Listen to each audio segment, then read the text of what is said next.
Let's look at a couple clamper circuits, also called DC restorers. Now, the nice thing about clamper circuits, they really just introduce a new level to the waveform. So they will shift it either up or down depending on what the circuit is doing.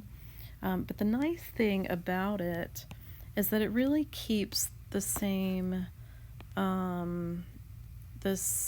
span, or the same peak to peak, if you will. So the final result, since the input has a peak to peak voltage of about 40 volts, the output will also have a peak to peak of about 40 volts. So that's really nice when you're working with clampers, that it works out that way. Makes it a little bit easier.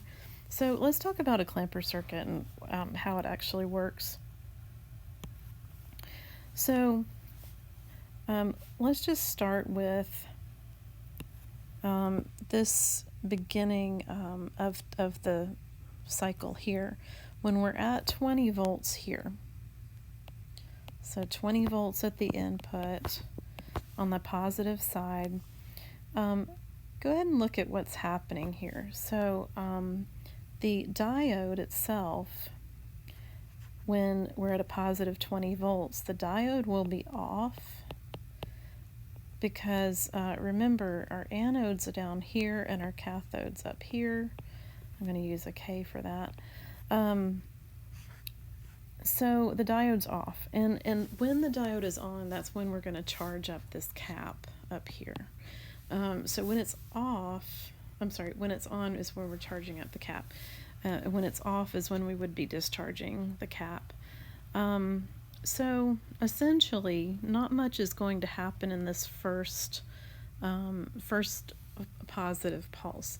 Now, when we switch directions, that's going to change. So when we switch directions,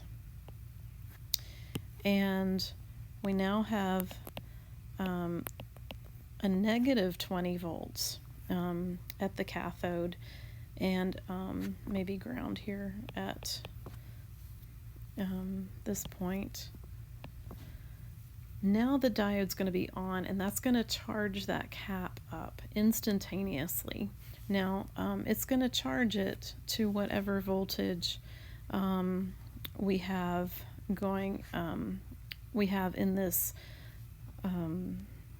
path here. So we're going to say this is an ideal diode, meaning we're not going to drop the 0.7 here for a silicon diode. We're just going to use an ideal diode and say that there's 0 voltage drop.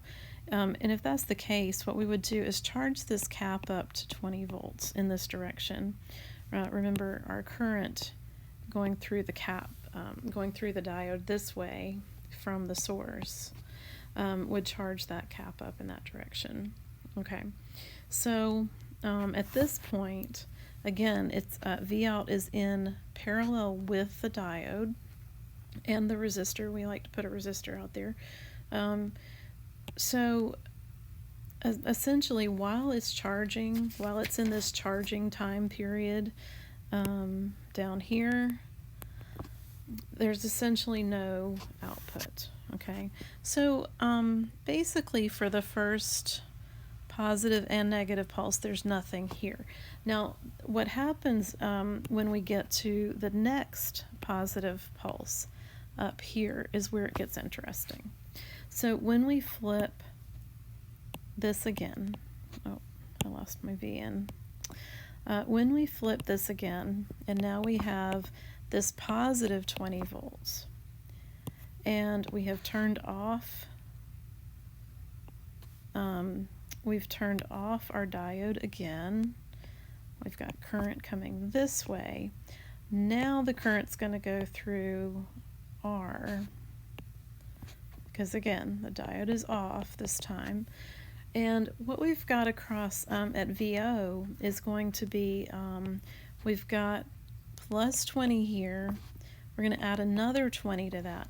So by the time we get over to here, we're at 40 volts.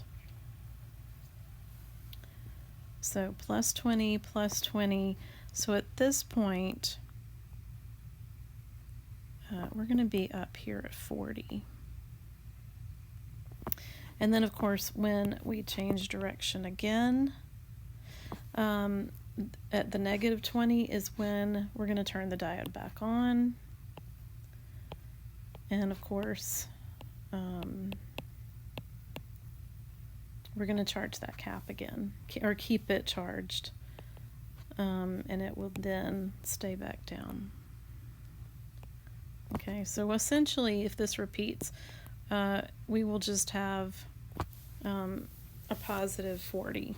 So again, as I mentioned before, we've got this span of 40 volts. We're going to have that span of 40 volts here as well.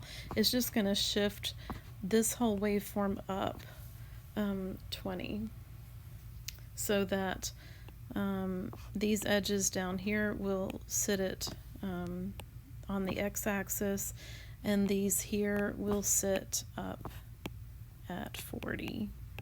Okay, so it's just shifting everything up, and that's what clamper circuits do. Okay, so let's look at one that's slightly different here. This one still has the ideal diode, but it also has a negative bias to go along with it.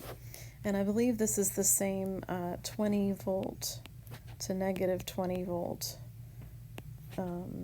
square wave that we're talking about. So again, let's talk about what needs to happen here. So when is the diode going to be on?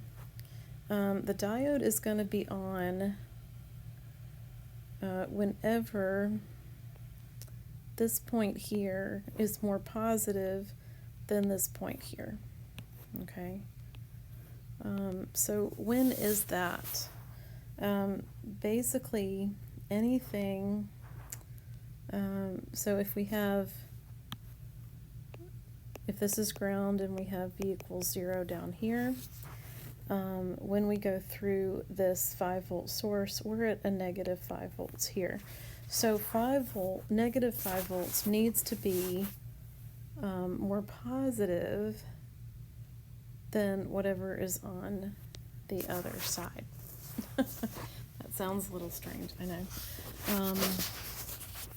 So basically anything on the other side that is below negative 5, let's figure out where that would be. So anything here that's below negative 5 is going to turn that diode on. And essentially, that's going to be where we charge that cap up, and then when we switch directions and turn the diode off is where we'll see the output that is shifted as well. Okay, so when the diode is on,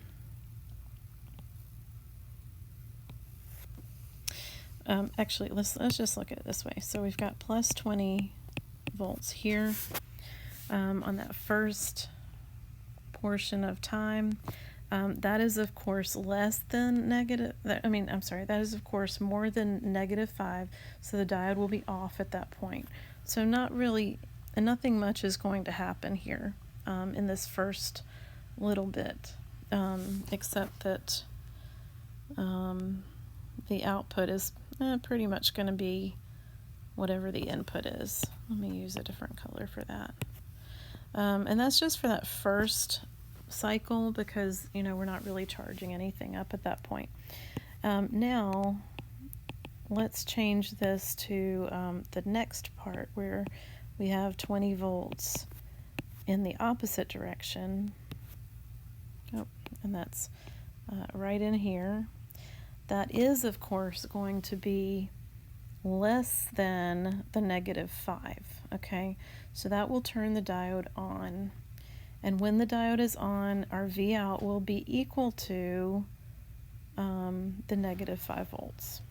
Okay, so down here, we're going to be at negative 5 volts while that's on. Okay, again, while that is negative 5 volts here, so you've got your 20 here, you've got your negative 5 volts.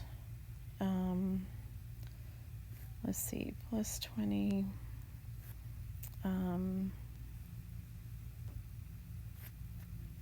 20 minus 5.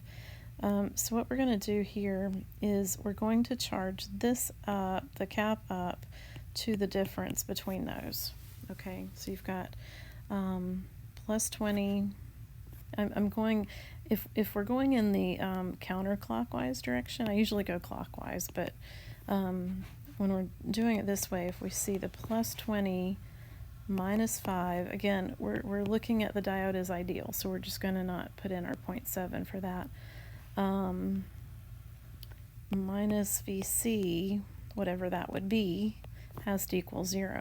So when we move VC to the other side, that's going to charge up to 15, because again, Kirchhoff's voltage law has to be upheld. So once that charges up to 15, and again, in this charging phase, right here, that's when we're charging. That's when the diode is on, and the capacitor is charging. And it charges up instantaneously. We just say that it's super fast compared to the discharging. So very fast, it charges up to 15. So now we have to look at what happens when this 20 volt source switches direction again, and see what that does. First of all, it's going to turn off.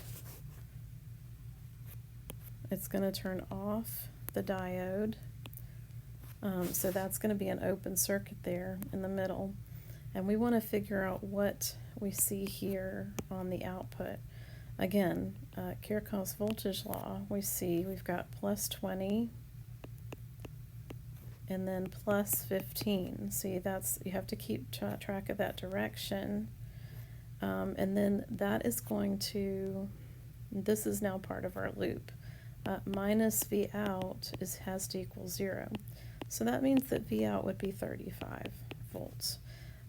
So if I go to graph that over here, I have shifted my waveform so that now it's going to have a negative side at -5 and a positive at 35. So 35 volts to -5. And again, as I said before, the whole peak to peak is still 40 volts. So the envelope, they say, is the same. It's just shifting it up about 15 volts in the positive direction. All right, let's look at one more. So we're using a sine wave for this. It's essentially the same. You don't have to be too concerned about that. If the sine wave bothers you, just kind of focus on the zeros and on the positive and the negative peaks. Okay, so in the positive peaks, first of all, we're going to use an ideal diode again. And what we need is for this point up here, to turn the diode on, we need this to be greater than 20 volts. So anytime it's greater than 20 volts, it will turn the diode on. So that's going to be somewhere around here. So anytime it's greater than 20, it's going to turn on that diode and start charging the cap. Okay, so let's just look at that positive peak for a minute. And let's just say we're at 120 volts in the positive. That's going to turn on the diode. So what is our capacitor going to charge to? Well, again, look at your KVL. We have a plus 120 for looking this in the clockwise direction, plus 120 minus VC, whatever that is, and then minus 20 as we go back through that source. That has to equal 0. So when we move VC to the other side, it becomes positive, and that tells us that VC is going to charge up to 100 volts. during that cycle. Okay, it's not going to charge up to the whole 120 because remember we've got 20 down here, and that's actually changing how much the cap's going to charge up to. So while it's charging here in this area, it's going to charge up to 100 across the cap. Okay, so then we need to be mindful of what happens when we switch direction of the 120 volts. So now it is in this direction, and remember we've got this 100 volts we've charged here, and that is now going to turn off our diode, right? Because now we've got at the anode, we've got more negative than the 20 volts. So that's not going to turn on that diode. So that's where we're going to get our V out. So for the V out, KVL, now we've got a minus 120. Again, I'm going to go in this clockwise direction. Minus 120, minus 100, and minus V out equals 0. So V out would be minus 220. So what we have is going to be something that looks a bit like, let me see if I can line this up here. And then maybe down here. I'm going to shift it pretty far down.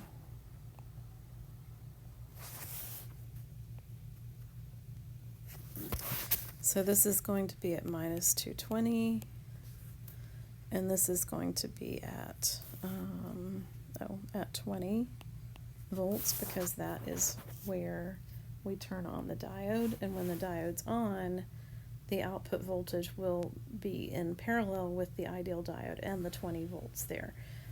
So remember again, we had a peak to peak up here of 240 volts, and we still have a peak to peak up here of 240 volts. So again, with clampers, the envelope's going to be the same. You're just going to be either shifting the waveform up or down, depending on how the circuit is biased. And those are the